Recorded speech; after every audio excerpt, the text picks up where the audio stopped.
Assalamualaikum dan selamat sejahtera. Kami dari kumpulan 12 akan membincangkan mengenai punca penyebaran berita palsu dan juga cabaran dalam mengekalkan kesepakatan nasional.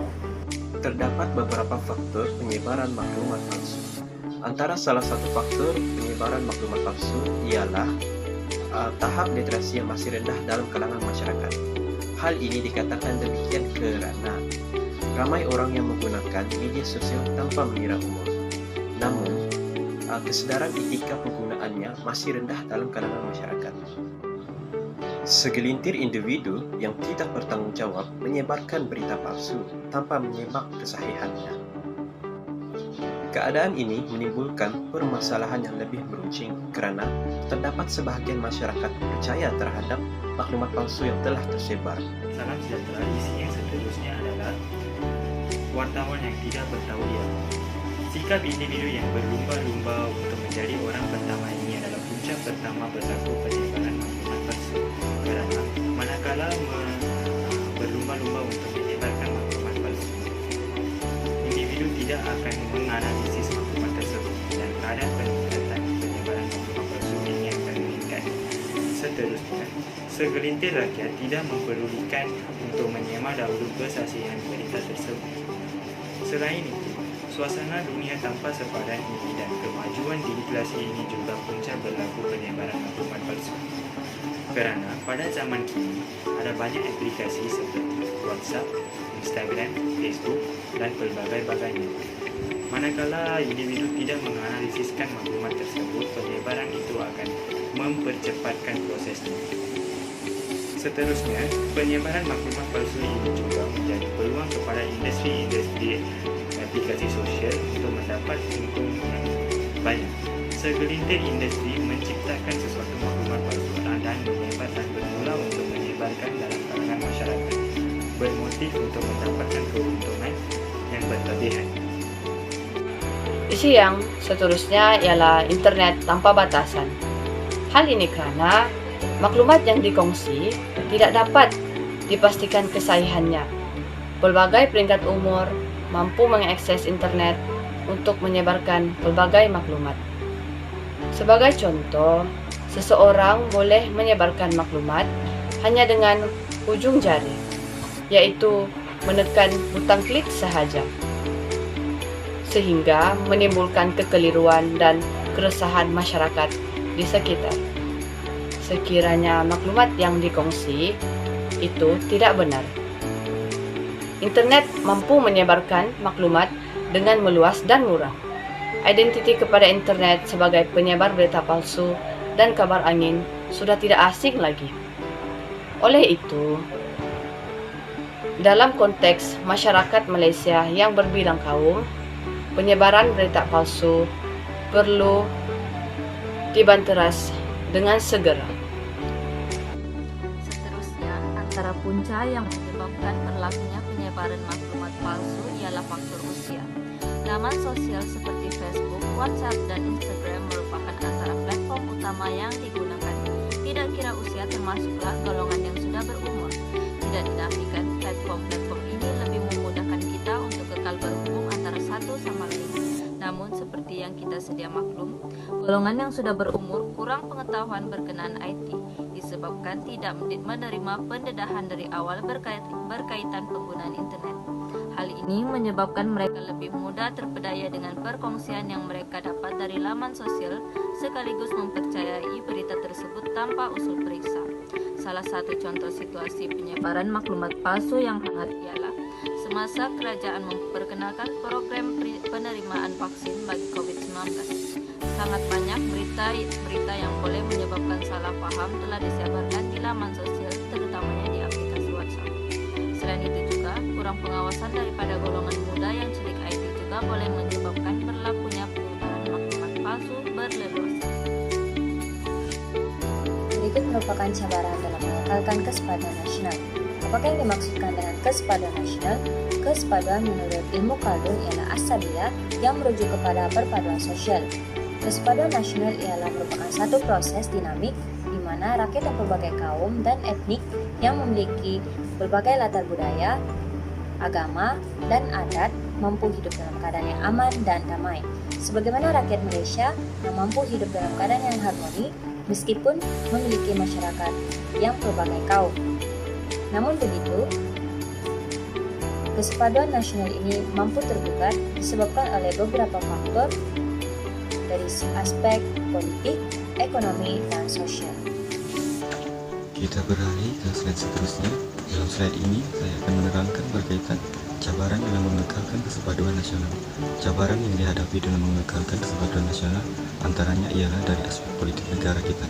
Yang menjadi masalah di sini ialah sesetengah parti politik membangkitkan isu sensitif. Kebanyakan parti politik di Indonesia menjadikan bangsa atau etnik mereka sebagai identiti politik. Dengan ini, kewujudan parti politik beridentikan etnik dan bangsa ini menyukarkan pengintegrasian kaum untuk berlaku secara total akibat daripada agenda politik yang dibawa oleh parti, khususnya ketika pilihan raya. Seterusnya, perbedaan identiti parti yang berorientasikan bangsa ini membawa kepada berbagai memorandum undang-undang yang berjadikan kepentingan etnik yang mewujudkan lagi jurang antara kaum di Malaysia. Sebagai contoh, permintaan penubuhan sekolah jenis kebangsaan yang memisahkan bangsa-bangsa di negara ini di peringkat sekolah, tuntutan kesamaan dalam pemilihan ketua dan pemegang portfolio kabinet di dalam parlimen, dan juga penerbitan undang-undang agama. Selain dari sistem politik negara ini juga, cabaran dalam pengukuhan hubungan etnik yang baik juga berada dalam kalangan ahli politik itu sendiri. Kebanyakan politik lebih cenderung untuk memainkan isu-isu perkauman dan mengapi-apikan perbedaan antara kaum demi meraih sokongan dari masyarakat, khususnya yang mempunyai etnik yang sama. Kesannya semua akan berusaha untuk mengekalkan identiti kaum sendiri. Kesimpulannya, setiap ahli politik perlu tidak keterlaluan dalam menggunakan isu sensitif yang boleh menyinggung perasaan masyarakat di negara ini. Cabaran untuk mengekalkan kesepaduan nasional juga boleh dilihat dari sudut ekonomi. Sebagai negara majmuk, Malaysia berterusan menghadapi isu diskriminasi kaum terutamanya dalam pasaran pekerjaan yang mewujudkan jurang pendapatan ketara dan menjadi salah satu cabaran untuk mengekalkan kesepaduan nasional. Ini dapat dilihat di mana kaum Melayu sebagai majoriti kaum di Malaysia kurang mendapat panggilan sesi temu duga berbanding dengan kaum yang lain. Resume mereka cenderung dilihat dan dipertikai sebagai kurang berkualiti. Perkara ini akan menyebabkan masalah pengangguran mengikut kaum. Golongan ini tidak bekerja dan terus mundur tanpa diberi peluang bekerja menceburi di pasaran buruh. Hal ini akan menjurus kepada jurang pendapatan yang amat ketara antara kaum Melayu dan kaum bukan Melayu. Ini juga akan menyebabkan berlaku ketidaksepahaman antara kaum dan boleh menjejaskan hubungan kesepaduan nasional di Malaysia. Bukan itu sahaja, diskriminasi juga berlaku di peringkat dalaman industri di mana sesetengah kaum dinafikan hak kenaikan pangkat dalam satu organisasi. Kaum yang bukan berbangsa Cina terutamanya akan sukar mendapatkan kenaikan pangkat berbanding yang berlatar belakangkan bangsa Cina. Semakin tinggi pangkat yang disandang, semakin tinggi pendapatan yang akan diterima. Oleh itu, penerimaan kadar upah berbeza ini menjurus kepada jurang pendapatan ketara antara kaum. Secara tidak langsung, ini dapat menimbulkan ketidakpuasan hati dan perasaan tidak adil antara kaum rakan sekerja. Tambahan pula, persekitaran bekerja akan menjadi tidak harmoni dan nilai bekerja sama semakin diabaikan. Ini seterusnya akan membawa kepada perpecahan kaum dan menyukarkan negara untuk mengekalkan kesepaduan nasional. Seterusnya ialah cabaran dari aspek sosial, yaitu cabaran dari aspek sistem pendidikan yang berbeza. Sistem sekolah vernacular ataupun sistem sekolah yang berasaskan kaum masih lagi diamalkan di Malaysia sehingga kini. Buktinya, kewujudan sekolah jenis kebangsaan seperti sekolah kebangsaan jenis Tamil ataupun sekolah kebangsaan jenis Cina masih lagi diamalkan di Malaysia. Masyarakat Malaysia yang berpilihan kaum seharusnya memiliki satu pendidikan yang selaras bagi semua kaum agar mereka dapat saling bersatu dan saling memahami antara satu sama lain. Namun disebabkan sistem persekolahan yang berbeza ini telah sedikit sebanyak menyebabkan jurang pemahaman di antara generasi, terutama generasi muda. Misalnya ada yang kurang fasih berbahasa Melayu ataupun bahasa kebangsaan kerana hanya disogok dengan ideologi dan juga bahasa ibunda sendiri sejak dari awal lagi. Oleh itu, negara seharusnya memberikan peranan agar menyatupadukan lagi sistem pendidikan ini bagi menyelaraskan kesepaduan nasional pada masa akan datang. Isu keagamaan juga merupakan salah satu cabaran yang harus dibendung bagi mengekalkan kesepaduan nasional. Hal ini karena lapisan masyarakat yang berbagai sudah tentu memiliki anutan agama yang berbeza. Oleh itu, masyarakat seharusnya lebih bertoleransi, memahami dan saling bertanggung jawab agar tidak berlaku sebarang perdebatan, pertelingkahan maupun ketidakpahaman antara satu sama lain. Sebagaimana isu kuil Mahamariaman yang berlaku baru-baru ini disebabkan oleh isu kesalahpahaman di antara pihak pemaju dan juga orang-orang India disebabkan oleh isu perpindahan kuil.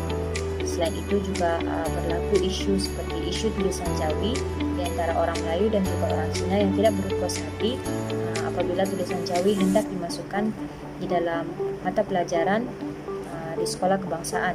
Hal ini telah mewujudkan rusuhan, persalahpahaman di antara masyarakat yang akan menyebabkan tergugatnya kesepaduan nasional.